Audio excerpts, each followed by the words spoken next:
Hai Re, iya apa kabar Re? Ketemu lagi dengan aku si Ana di podcast Kisah Horor. Kita bertemu di episode 250. Dan di episode kali ini aku akan bacakan cerita horor ataupun email berhantu yang sudah dikirimkan teman-teman melalui podcast kisah horor@gmail.com atau di Instagram podcast kisah horor serta Google Form yang lainnya tersedia di bio Instagram podcast kisah horor. Nah, udah gak kerasa ya episode 250. Dan minggu kemarin gue libur lagi seminggu karena gue sekarang menjadi pengangguran. Hore, pengangguran. Jadi kayak gak ada semangat lagi gitu untuk ngonten kemarin ya, karena udah jadi pengangguran. Kalau masalah percintaan lagi, bosen ya ngedengerinnya. Terus aku juga lagi nyambi jadi driver online. Jadi capek coy, nyampe rumah itu kayak tepar banget gitu loh. Dan belum lagi masalah-masalah lain yang datang bertubi-tubi gitu kan. Nah, karena kalian udah kangen ya, banyak banget yang nge-DM. Banyak banget juga yang ngancam kalau podcast kisah horor nggak tayang ini bakal ngobrak-ngabrik podcast gue. Jadi sekarang gue bacain ya. Gue bacain cerita kalian coy ya. Dan cerita pertama ini datang dari siapa nih? Nggak ada namanya.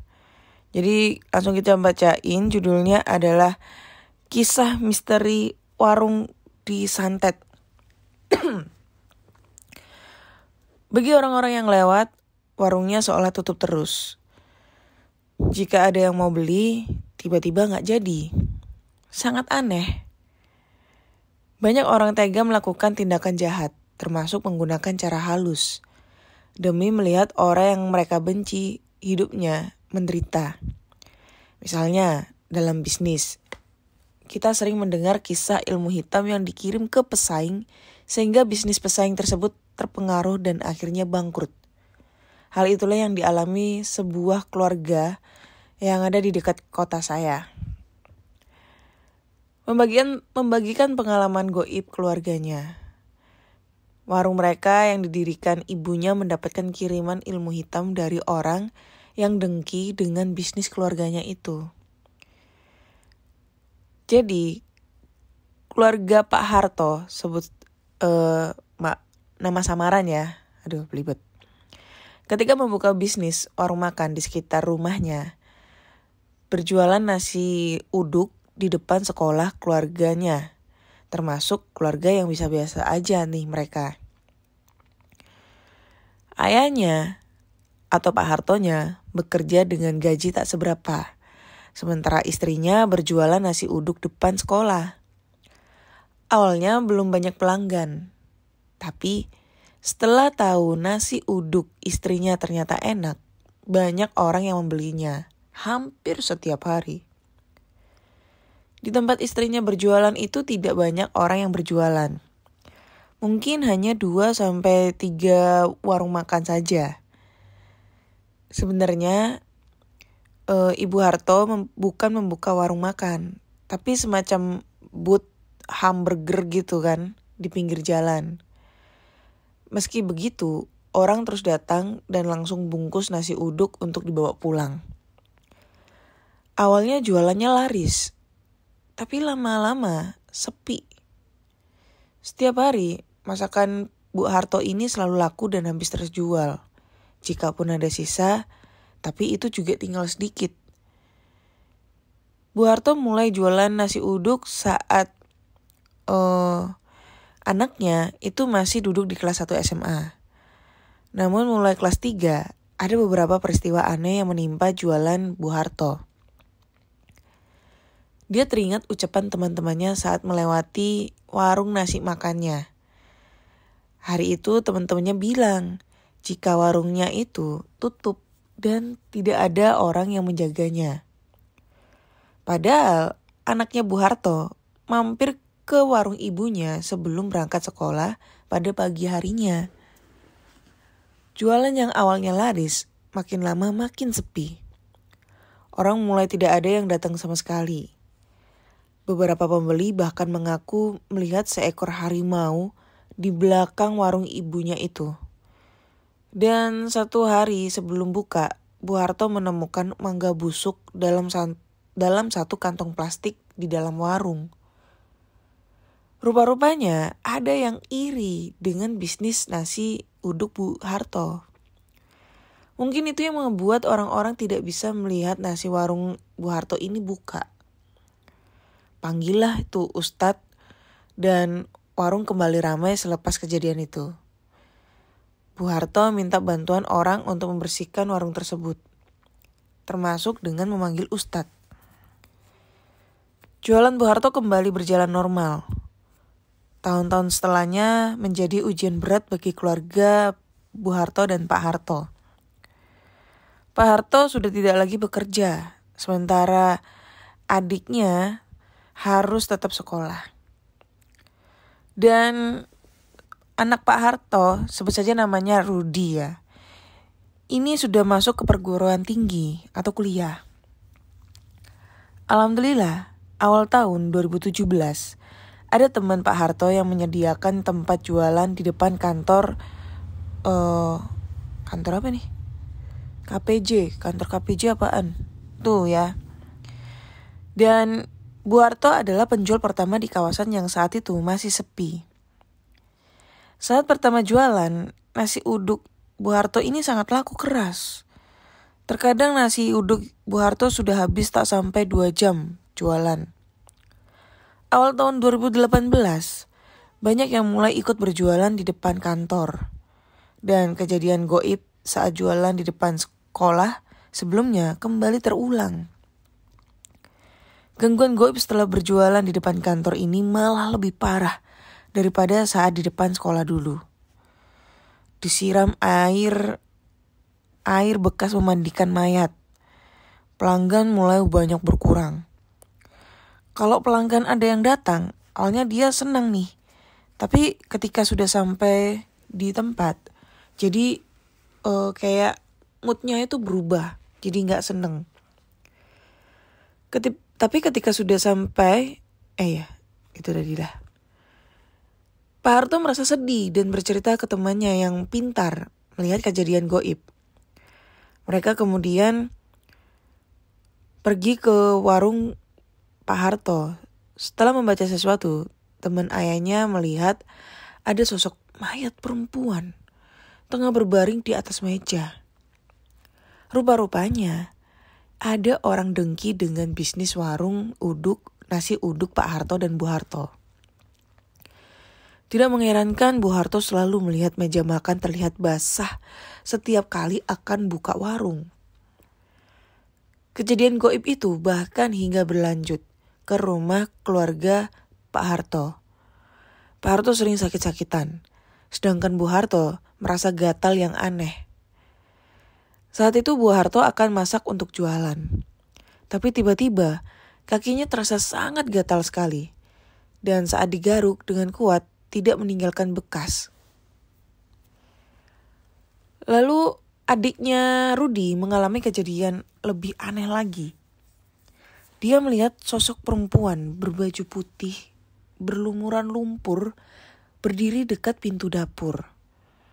Sosok wanita itu mungkin yang pernah tertawa menyeramkan saat adiknya Rudi dan ibunya ini masak di dapur sekitar jam 4 pagi.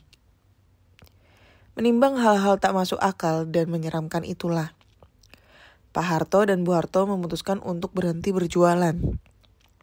Mereka berhenti berjualan karena sudah merasa capek dengan gangguan makhluk halus. Jadi pesan moral dari kisah ini adalah jangan iri, dengki dengan keberhasilan orang. Allah sudah membagikan rezeki kepada masing-masing ciptaannya, sesuai dengan sangat adil. Jika ada orang berbuat buruk pada kita, berusahalah untuk bersabar, jangan pernah membalas karena itu adalah keinginan dari setan. Oke.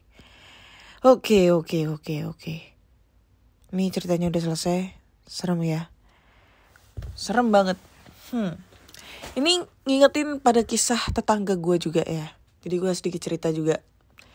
Jadi tetangga gue itu belakang rumah. Pas itu dia ada jualan rujak gitu kan. Rujak cingur. Nah di belakang rumah sisi timur. Jadi kok timur, utara. Sedangkan tetanggaku tuh kan berjualan di sisi barat gitu kan. Nah, belakang rumah sisi utara itu ada orang jualan juga rujak cingur. Cuma jualannya itu emang lebih lama yang di sisi utara dibandingkan tetanggaku yang belakang rumah sisi barat gitu kan. Nah, karena nggak tahu ya kenapa ya, tetanggaku yang ini, yang sisi barat itu, yang baru buka itu laris tuh pengunjungnya. Karena aku juga udah survei ya, rujaknya itu lebih enak yang tetanggaku belakang rumah sisi barat dibandingkan sisi utara gitu kan. Sampai pada akhirnya itu pelanggannya yang sisi utara itu pada pindah ke sisi barat. Nah, suaminya ini kebetulan jualan tahu tek. Tahu tek itu apa ya? Tahu lontong gitu loh, tahu petis gitu. Kalau di Surabaya bilangnya tahu tek. Laris juga itu tahu teknya. Nah, itu kayak ngerasa iri. Kayak apa ya? Kayak itu tadi, iri, dengki, kayak gitu-gitu. Padahal ya kerjaannya si suaminya ini yang jualan rujak di tetangga gue yang sisi utara itu marbot masjid tuh, marbot musola deng, musola. Rumah gue nggak ada masjid, musola gitu. Sampai pada akhirnya tetangga aku yang sisi belakang itu dia tuh suka ngeluh, gak ada pelanggan, tiba-tiba tuh gak ada pelanggan. Terus kalau misalnya dia udah buka gitu ya, kan bukanya agak siang tuh, jam 10 gitu, jam 11. Nah itu kalau udah mendekati jam 12 siang, jam 12 lewat, pokoknya jam 12 sampai jam 1, itu depan rumahnya itu kayak bau busuk gitu loh. Bukan bau, apa ya, bau kayak bangkai tikus. Padahal tuh kalau dicari-cari gak ada bangkai tikusnya. Dan itu hampir setiap hari tuh baunya kecium. Pokoknya di antara jam segitu. Karena emang rame-ramenya tuh di jam segitu kan. Itu. Nah, itu berjalan sekitar 2 mingguan. Karena penurunan dagangannya tuh sangat drastis kan. Bingung, stres dan lain-lain. Akhirnya ya itu tadi, sama dengan yang namanya Bu Harto ya. Dan Pak Harto dia tuh cari solusi dengan caranya ustadz. Dan punya usut. Ada salah satu orang yang iri dengan usahanya dia. Cuma si ustadz ini gak mau menyebutkan ciri-cirinya dan gak mau, ya intinya gak mau nyebutin ciri-ciri karena gak pengen suuzon gitu kan. Nah, kata si ustadz, kalau pengen pembuktian dan pengen mergokin sendiri, disuruh untuk standby di depan, bukan di depan rumah ya, di dalam rumah, cuma ngintip di jendela gitu dengan lampu dimatiin. Itu sekitar jam 12 malam. Di malam Jumat gitu kan. Dan benar, pada saat tetanggaku ini standby di rumah ya, di ruang tamu dengan lampu sedikit dimatikan, terus dia ngebuka sedikit gorden jendelanya, itu dia ngelihat tetangga si suaminya ini ya, si suami tetanggaku yang sisi utara itu naburin pasir di depan rumahnya gitu kan. Naburin pasir, tanah atau apa gitu di depan rumahnya pakai motor, terus dia pergi gitu kan. Pas dicek ternyata tanahnya itu tanah kuburan. Masih baru gitu tanah kuburannya, merah-merah gitu. Karena pada saat dia mau mergokin orangnya sudah keburu kabur, akhirnya dia nunggu tuh kesempatan di minggu berikutnya. Dan pas di minggu berikutnya itu dia mergokin si suami dari tetanggaku yang sisi utara. Setelah dipergokin, dia mungkin kabur atau apa. Terus besok paginya itu cekcok karena si anak dari tetanggaku sisi barat itu gak terima, cekcok mulut. Akhirnya udah gak berselang lama, 1 bulan atau 2 bulan, istri dari si tetanggaku yang sisi utara itu meninggal. Yang naburin tanah kuburan itu meninggal coy.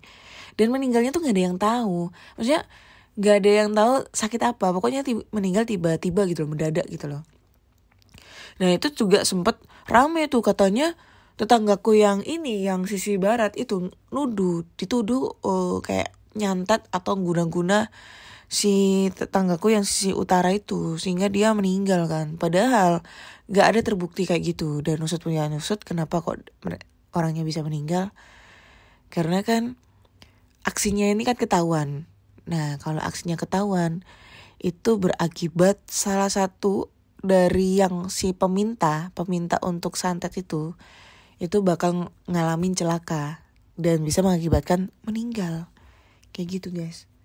Makanya buat kalian semua nih, kalau kalian berjualan, gue pernah ngalamin yang rasanya jualannya, pernah ngerasain namanya di titik rendah itu jualan kita nggak laku. Ya kita harus berpikiran positive thinking. Kenapa kita nggak laku? Mungkin masalah packaging lagi.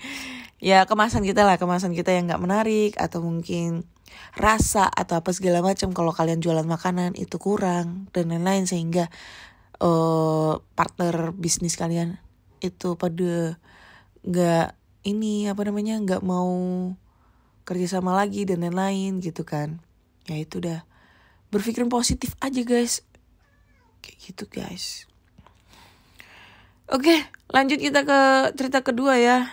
Anjir, ini kucing ngagetin aja. Oke, lanjut kita ke cerita kedua. Dan cerita kedua ini datang dari siapa aja ini? Oke, dia gak mau nyebutin nama, jadi sebut aja namanya Astri gitu ya.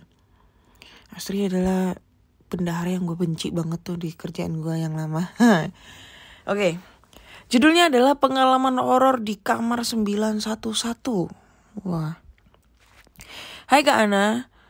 Kali ini gue mau cerita tentang pengalaman horor gue di kamar 911 di salah satu hotel bintang 5 di Jogja. Sebut aja Hotel X ya, karena hotel ini masih beroperasi. Kejadian ini gue alamin pas akhir tahun 2016. Gue, adik, kakak gue, plus istrinya dan anaknya liburan tahun baru ke Jogja. Sebelum ke Jogja, kakak gue udah reservasi di Hotel X. Sampai di sana ternyata kamar yang tersisa itu tinggal 3. Gue gak tahu nomor kamarnya berapa aja. Tahu-tahu aja gue sama adik gue itu dikasih kunci kamar nomor 911. Sedangkan kakak gue dan keluarga kecilnya di kamar sebelah 910. Karena kecapean di jalan, sampai di kamar, gue sama adik gue langsung rebahan. Waktu itu masih sore. Adik gue gak berhenti nanya soal oleh-oleh buat temennya apa. Umi sama Abi apa ya? Dan gue diem aja sambil ngemaki dalam hati. Emangnya gue Google gitu, nanya-nanya oleh-oleh ke gue gitu. Sampai akhirnya gue ketiduran, lalu gue kebangun karena ada yang ngetuk pintu kamar. Gue langsung bangun, loncat, kaget gitu, karena udah jam 6:30 dan gue belum sholat maghrib.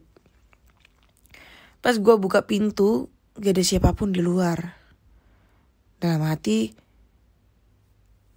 Ical resek nih pasti. Ical itu nama anak kakakku. Selepas sholat maghrib, adikku tuh bangun terus bilang gini. Kayaknya tadi aku ketindihan deh mbak. I think dia mungkin ngigau. Jadi gue bodo amat gitu kan nanggepinnya. Gue suruh aja dia sholat biar gak ngaco lagi. HP gue tiba-tiba bunyi. Istri kakak gue nelpon katanya disuruh siap-siap. Abis sisa kita ke Malioboro. Pulang dari Malioboro itu sekitar jam 11:30. Pintu kamar gue gak bisa kebuka. Padahal udah gue coba berkali-kali. Adik gue langsung ngambil alih. Pas didorong, pintu itu kebuka gitu aja. Adik gue malah ketawa dan bilang, pintu aja tahu mbak mana yang cantik. Kemudian masuk kamar lah dan adik dan gue tuh langsung tidur. Dan adik gue tuh langsung tidur. Sedangkan gue beres-beres barang, belanjaan dan cuci muka plus sikat gigi dulu. Sumpah, pas gue keluar dari kamar mandi, gue ngeliat bayangan hitam lari cepet gitu. Kayak The Flash gitu, cepet zet gitu kan. Merinding tuh seketika. Tapi gue coba tetap untuk istiqomah. Gue mencoba untuk calm down dan mencoba untuk memasuki alam mimpi. Sejam nutup mata, but I still But I still can't sleep karena kepikiran mulu sama kejadian tadi. Sampai mau ambil air minum aja gak berani. Gara-gara merindingnya tuh gak mau berhenti. Gue langsung narik selimut buat nutupin muka sambil coba main HP biar merindingnya itu berhenti. Tapi yang ada malah pikiran gue tuh melayang-layang. Terus gue tuh cuma dalam otak gue tuh berpikir mungkin gue halu gitu kan. Halu. Kayak gitu di dalam otak gue tuh menanamkan dengan teori seperti itu gitu kan. Lalu dalam otak gue tuh berkata, jangan-jangan di samping gue ini bukan adik gue lagi. Anjir lah, gue malah makin parno kan. Padahal biar dia adik beneran gue, tetap aja lebih serem dia dibanding hantu gitu kan. Gue coba goyangin badannya dan dia cuma bilang, apa sih mbak? Gue agak sedikit lega dengar suara adik gue. Cuma dalam hati ini tuh ya, itu masih kayak merasa penasaran tapi tetap takut juga. Gitu kan. Kayak lu tuh pengen ngerasain terlelap gitu kan. Pernah gak sih Kana dan teman-teman lainnya pada saat mau tidur tapi gak bisa karena deg-degan gak jelas. Nah, udah deg-degan gak jelas, tiba-tiba pintu kamar itu ada yang ngetuk. Yaelah, ini kalau kakak gua atau Ical, kalau ketemu gue jewer telinganya. Gak tahu apa lagi, pokoknya dalam hati gue, dalam pikiran gue tuh mikirnya kayak gitu. Ini pasti kakak gue atau kalau nggak gitu, itu anaknya. Dan kalau misalnya ini ketahuan, gue jewer telinganya kayak gitu kan. Gue milih chat istri kakak gue buat nanya ada apaan. Tapi gak dibalas. Sampai akhirnya gue tertidur juga. Subuh sekitaran jam 5 gue kebangun. Tapi badan aku itu kayak ngerasa berat dan capek-capek gitu. Padahal gue tidurnya itu lumayan nyenyak. Gue langsung bangunin adik gue karena gue gak berani sholat subuh di saat dia terlelap. Waktu gue ceritain kejadian semalam, adik gue tuh malah bilang, dasar, imajiner. Pengen nabok tuh rasanya kan. Pas mandi, gue gak tenang dan juga gak berani lihat cermin. Soalnya parno sendiri. Gue trauma keluar dari kamar mandi karena ngebayangin gimana kalau sekarang si item itu malah berdiri depan gue. Sumpah, ngerasa parno gini gak enak banget. Pengen nangis aja plus lari ke kamar kakak. Pas di jalan mau ke Prambanan, istri kakak gue tuh nanyain tentang chat gue. Yang semalam itu yang gue nanyain semalam kenapa. Semalam ada apa ketok-ketok gitu kan. Nah pas gue tanyain, istri kakak gue tuh bilang, lah gak tahu sih. Pulang dari Malioboro kita semua tuh pada tidur kok. Boom, langsung otak gue tuh kayak ngerasa meledak gitu kan. Maksudnya apa nih? Adik gue tetap aja ngebully gue, bilang gue aja yang halu dan lain-lain sampai dalam hati gue. Gue sumpah-sumpahin nih biar dia ngerasain apa yang gue ngerasain ntar malam. Untungnya kakak gue agak berhasil nenangin pemikiran liar gue. Terus dia bilang, lah paling juga cleaning service. Dia bilang kayak gitu. Gue jadi gak terlalu mikirin dan nikmatin liburan ini aja. Malamnya balik ke hotel, gue gak mau beres-beres lagi. Gue langsung cuci muka aja, terus lari buat tidur, sedangkan adik gue masih liatin barang belanjaannya yang kayak yang seneng banget gitu. Gue bodo amat, udah parno duluan sampai akhirnya gue bisa rasain tidur secara manusiawi. Tapi belum sempat tidur secara nyenyak 100%. Adik gue malah ngancurin malam mimpi gue nih. Mbak, bangun. Gue yang masih 1/2 sadar lihat muka adik gue itu panik gitu. dengan badan yang gemetaran. Dia bilang, kursinya gue yang sendiri mbak. Lihat adik gue nangis, gue antara mau ketawa atau mau ikut nangis juga. Dalam hati gue cuma bisa bilang, rasain lo gitu kan. Dan dengan perasaan deg-degan bercampur merinding, kita berdua langsung lari ke kamar. Kita langsung lari keluar kamar dan geder-geder kamar kakak udah kayak mau razia hotel. Keluarga kecil kakak gue kaget sampai anaknya kebangun gara-gara heboh banget. Adik gue yang masih nangis coba ceritain semua ke kakak sampai kakak gue nelpon resepsionisnya dan dia bilang, kamar 911 emang terkenal horor mas. Kenapa gak bilang dari kemarin kalau emang itu horor? Dari yang gue dengar waktu nguping pembicaraan, kakak sama si mbak resepsionisnya bilang kamar 911 dan 912 emang suka diganggu sama makhluk goib. Kakak gue minta kamar lain tapi katanya full dan gak ada yang mau isi kamar 912. Gue sih rela tidur di lantai kamar kakak gue asal gak kembali ke 911. And finally, setelah rapat keluarga, akhirnya kakak gue mau tukeran kamar. Adik gue sampai sekarang masih parno buat deket-deket sama kursi hotel dan gue masih deg-degan kalau mau buka pintu kamar mandi. Gue akhirnya paham, pengalaman gak menyenangkan bisa buat siapa aja trauma. Pulang dari Jogja, istri kakak gue cerita, pas mereka di kamar itu emang banyak kejadian aneh juga. Tapi hebatnya mereka gak parnoan kayak kita. Mereka kayak bodo amat gitu dan dengan songongnya kakak gue hanya bilang, gue lebih takut Tuhan. Dari dapat kunci seharusnya mereka dapat Dari dapat kunci seharusnya mereka di 911 aja ya. Kan biar anjing nih semua yang ngirim cerita. Mumet gue.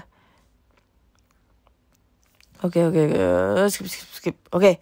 Segitu aja sih kak pengalaman horor gue di Hotel X. Kalau dengar kata Jogja di berita, baca berita atau apapun yang berhubungan dengan Jogja, gue langsung ingat kejadian di kamar 911.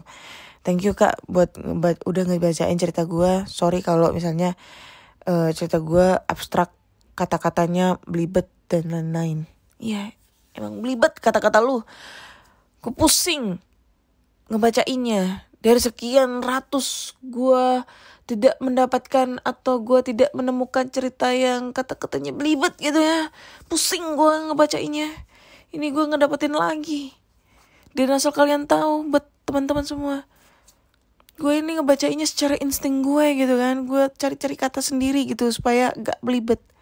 Tapi endingnya belibet. Please, buat teman-teman, kalian kangen kan kalau gue ngehujat cerita orang? Nah ini gue hujat sekarang ini ya. Ceritanya belibet. Ceritanya sih seru tapi mungkin dari sisi ceritanya itu ya, segi dia bercerita itu kata-katanya itu agak sedikit belibet yang ngebuat gue yang ngebaca itu kayak nggak tahu nih alurnya kemana ini cerita kayak gitu.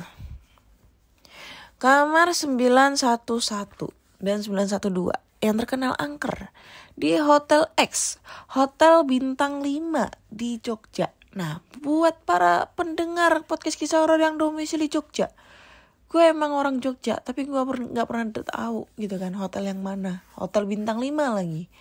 Yang kita tahu kalau Hotel Bintang 5 itu sangat dirahasiakan ya tentang hal-hal seperti itu. Kecuali orang Jogja asli gitu ya yang tahu tentang kejadiannya, tahu tentang sejarahnya hotel satu-satu itu di sana. Tapi kalau pendatang itu kan biasanya nggak tahu, makanya kalau orang pendatang itu ya dikasih kamar seadanya gitu kan. Tapi buat teman-teman yang orang Jogja, apakah kalian tahu ini hotel apa? Kalian bisa langsung aja ini DM aja deh, jangan di kolom komentar, takut nanti. Soalnya kan katanya hotelnya masih beroperasi gitu kan. Aduh, ngomong-ngomong hotel ya, gue tuh masih punya hutang kalian coy. untuk nginep di Hotel Niagara. Sumpah, kapan ya? Mumpung gue jadi pengangguran nih. Ntar lah, kalau misalnya gue dapet budget gitu untuk kesana, gue pasti nginep di sana. Karena sekarang gue pengangguran. Atau kalian mau nyumbang gue di Saweria? Sekarang podcast kisah horor ada Saweria guys.